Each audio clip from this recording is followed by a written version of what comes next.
Abanganin mo kaliwanganay!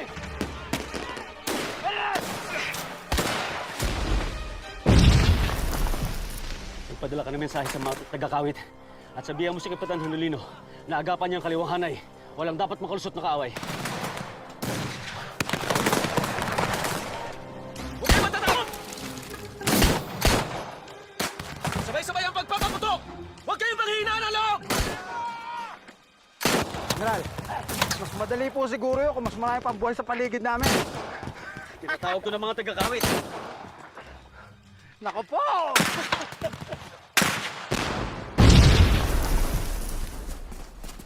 Hoy! Saan kayo pupunta? Mga duwag! Bumalik kayo! Mas matapang pa yung mga babae dito! Oy, magsibalik kayo dito! Ikaw! Anak ka ba ni Ben Camino? Ha? Lumama ka! Lumama ka! Yan ka! Hijos de puta!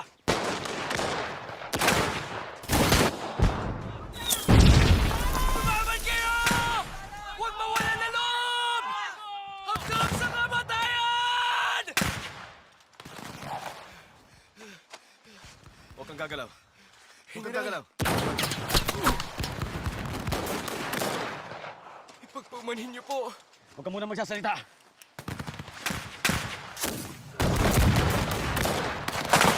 Ruska! Ruska!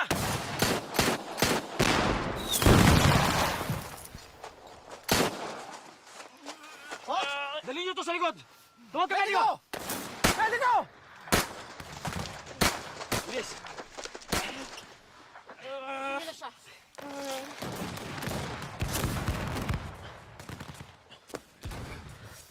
Tanyante, para sa katapangan sa larangan ng digmaan, itinataas kita sa ranggo ng koronel sa ngalan ng hukbong sandatahan ng Republika ng Pilipinas. General, Kunin niyo na siya. salamat po.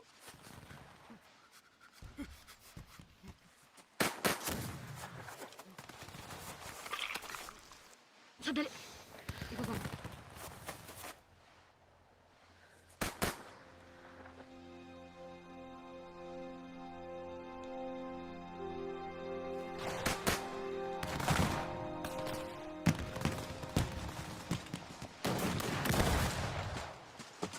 Ano balita? Koronel, ayaw sumunod ni Anolino. General! Sabi mo si Berto. Ano balita sa Kawit? General, ayaw po sumunod ng brigada ng Kawit. Ayaw po kay Kapitan Hanulino, wala daw siya natatanggap ng mensahe mula sa Presidente. Tama! Kunin mo kabayo ko. Tapos kamayawan ka dito. Ipagtanggol mo ang linya ito! Kaya mo yan, kapatid.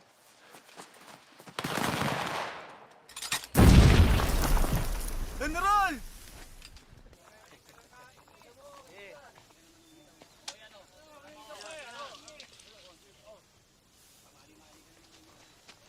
Parating! Manoy! Please!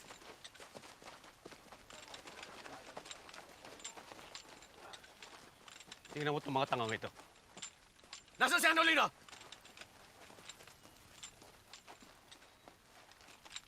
Nagsisimatayan ng mga kasamahan ninyo. Naglalaro pa kayong baraha? Nasaan ang kapitan ninyo? Tumayo kayo na maayos pag kinakausap kayo ng General!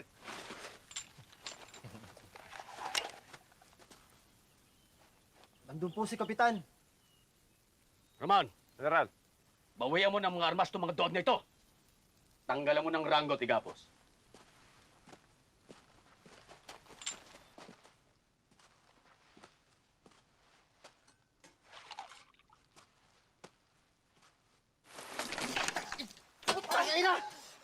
Magandang hapon, Kapitan. Kumusta ang siesta? General. Nakakaintindi ka naman ng Tagalog o Espanyol, hindi ba? Opo. Ay putang ina mo. Bakit hindi mo sinunod ang utos ko, Jodido?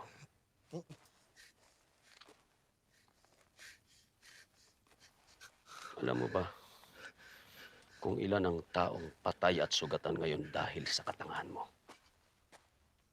Si Presidente Aguinaldo lang po ako susunod ng utos.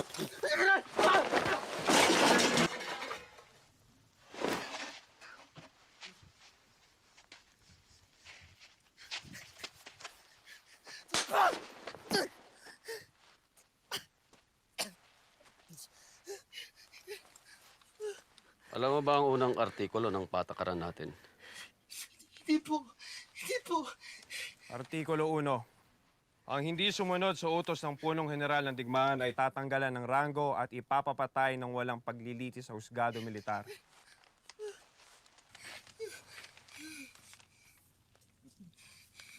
Ikaw yun, kapatid.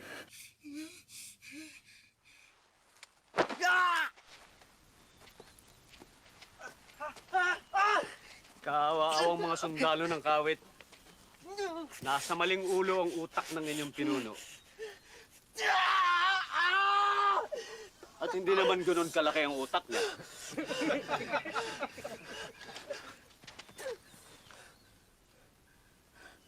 Bumalik na nga tayo sa laban.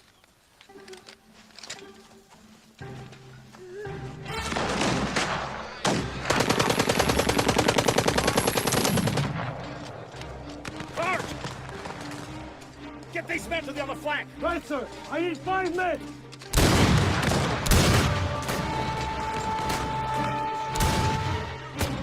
God damn it, Larry! You're way off range! And you cross-eyed? Get a fix on those tracks! All right, General. Ready! Hey! Fire!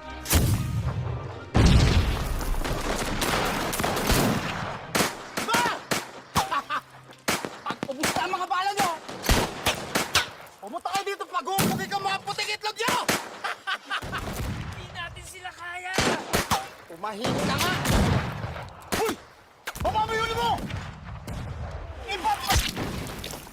Putang ina! Hoy! Bumalik kayo dito mga litrek! Putang ina! Bumalik kayo doon! Bilisan nyo! Bilisan nyo! Kunin nyo naman! Puti nga! Huwag panghihinaan ng loob! Iba yan, Sindet!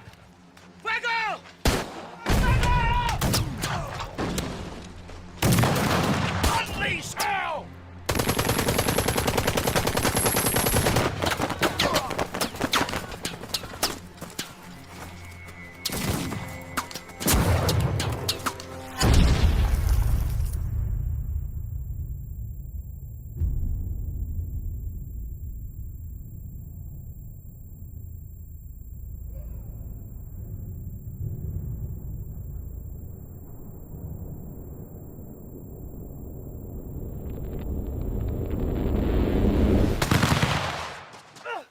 General! General!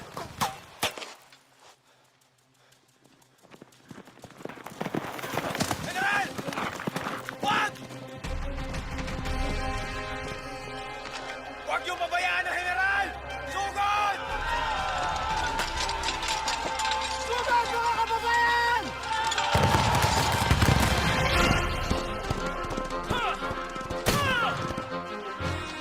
Well, I'll be damned. Have your men concentrate their fire on that man. Let's have us a general for dinner tonight. Fire at will! Fire at will!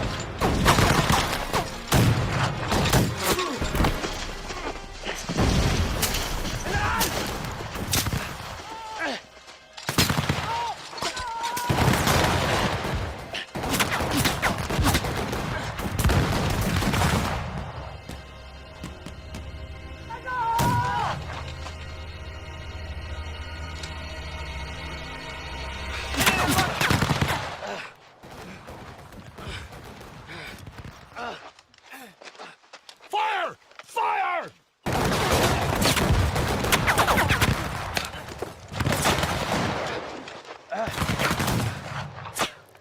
Did we get him?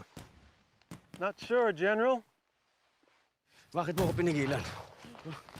Hindi mo ba nakikita?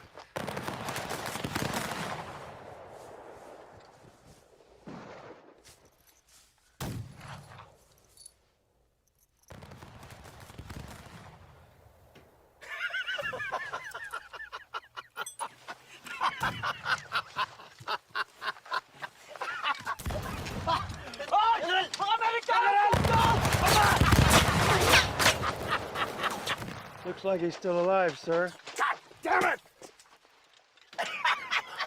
General, tingnan niyo po. Para sa inang bayan! Lusog! So engage him, General? Nah. We'll lose too many men. Let's give him this one. Besides, it'll be dinner time soon.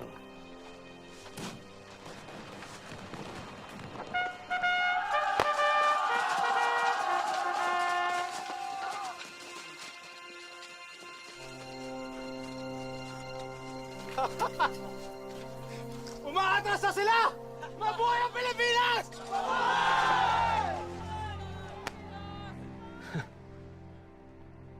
Hindi tayo nanalo pa ako. Alam ko, General. Pero tingnan mo sila. Ganap na sundalo na sila at kailangan kanila.